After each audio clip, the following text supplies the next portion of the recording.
Today is the day I've been waiting for probably almost 2 months now, since I started talking to your guy about buying the car. The E36 is finally out at the shed. I just have to fit some panels to it today and then take it back out to the garage to do the final little bit of mechanical work on it. And then it's tidying up and actually getting to drive it as my daily car. I'm really excited about it. But yeah, we'll chat over at the shed a little bit more in depth about the story of the car. This BMW is perfectly balanced between the wheels for safer road holding. There's no need to explain what makes this BMW safer. The BMW 3 Series, on balance, they're safer.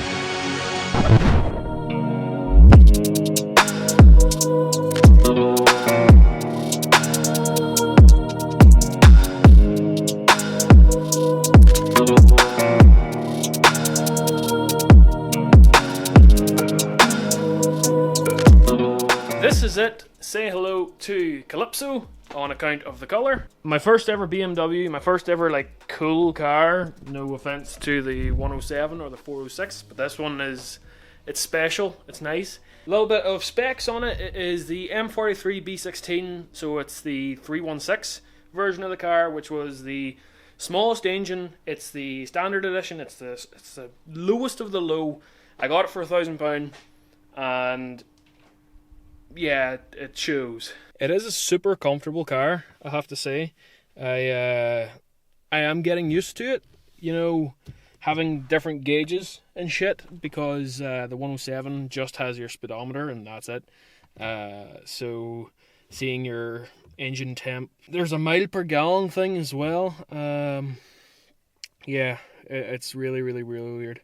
On account of the manifold studs snapping, we have a crazy bad exhaust leak at the manifold, so it sounds like shit, but we put a brand new exhaust in front to back with a new cat, new back box. I'm making it road legal. This is to be a daily car, it's not a race car, and it's bare bones, basic, standard, you know, missing door cards and all that shit, but that's not necessary for road driving, so let's get her started up and you can hear it.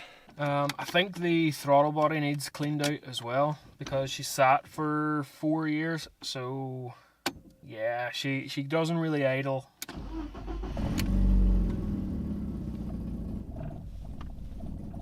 She's trying to idle. If I give it a bit of throttle, she's alright.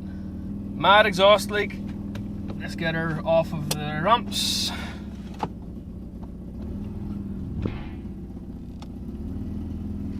Sure that she's not going to rub on the wing that I just put on. Let's have a look at her. The exhaust mount was awful to make. You know, getting her all welded up and everything just wasn't working out, so she is touching in the trans tunnel on a bolt, so there is a little rattle to that, but look at this thing.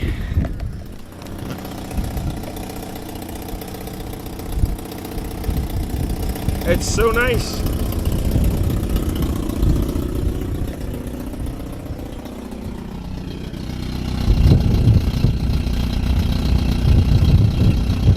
I can't wait to be driving it. I had to replace the front wing because the old one was like absolutely shot.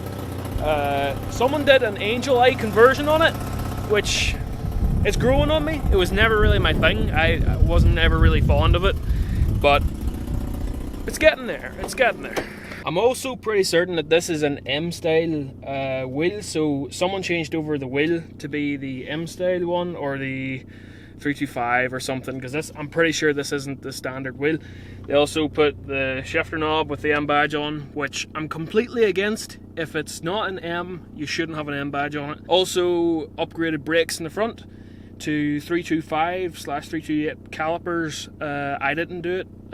Found out the hard way that someone else had done it. I bought brakes, spent £70, and they didn't fit, so it was one of those things. Had to weld up the perch also for the anti-roll bar. The anti-roll bar's in the back. at the minute because I didn't get drop links yet. So that'll all get buttoned up. The odometer is also doing the odometer thing of not showing half of the number. So that's just contacts in the back of it, and cleaned and secured.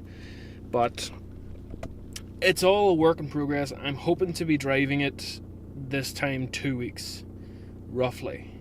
There's not much more mechanically to do. It has to be fully resprayed, which is going to be a big job.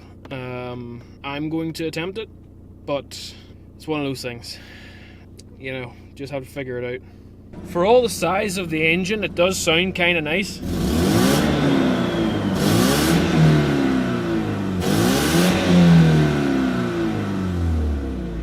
Not too bad.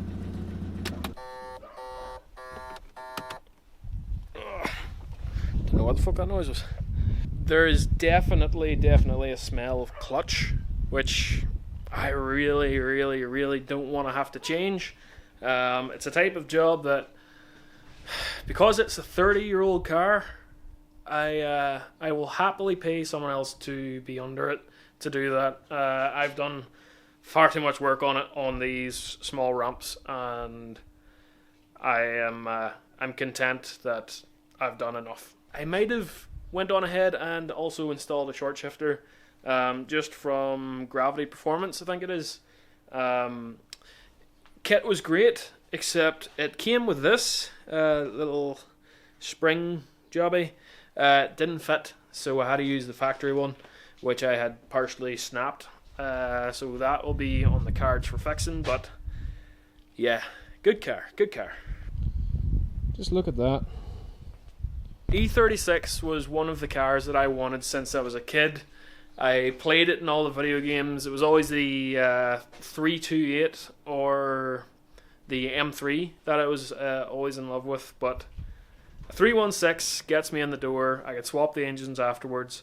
I would actually 100% love to swap it for a 325 engine or a 328 down the line. You know, is it N54 or something, instead of the M43 that I have at the minute. I was contemplating putting the 1.8 engine into it just to get that a little bit more horsepower, but having talked to some people about it, the M44 has a bit more issues than the M43 when you turbo it. So I'll probably just turbo this one, try to get 140 out of it, just to be a reliable car that I can actually overtake people with. But at the minute it's like 102, 103 horsepower, and it's 30 years old.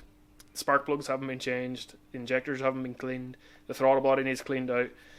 It's not optimized, and the exhaust isn't buttoned up properly yet with the proper gasket. So we're really not doing ourselves any favors for power, but it's not a project. It's a daily driver. It's a process of just making it reliable and solid. The big downside, though, with the E36, the thing that I'm really daunting is not only the clutch, but the engine is actually leaking oil. Surprise! It's a BMW. It's a 1997, so it's like 28 years old, and it's leaking oil. And I think it's the timing case cover, because that's where a lot of the oil seems to be emanating. I'm hoping that it's only that I don't have to change rear main seal or anything. I mean, if we have to change the clutch, I'll probably do the rear main seal as well, just while you're in there, maybe the pilot bearing as well, just to make sure it's solid.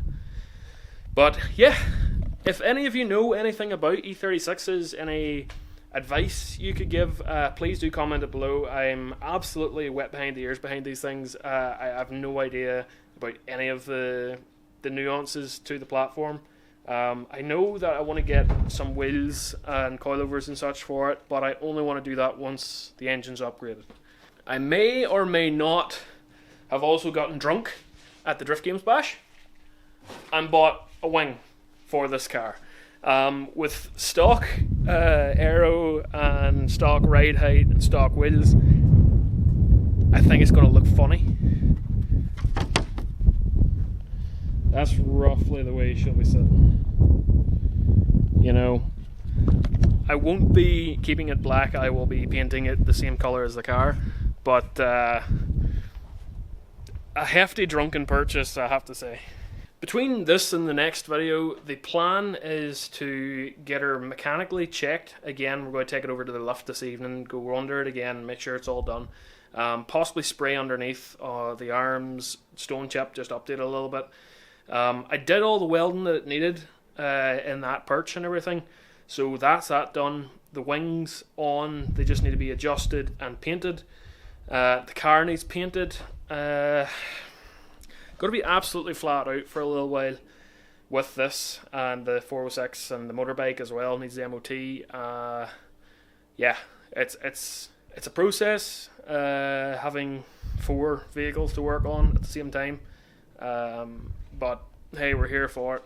So I think that's going to do it for this video. I'm going to leave it here because this is just an introduction to the car, the plans, what it needs to be done, and I'm excited, really excited to have it done and dusted and drive it. I can't wait to drive this thing.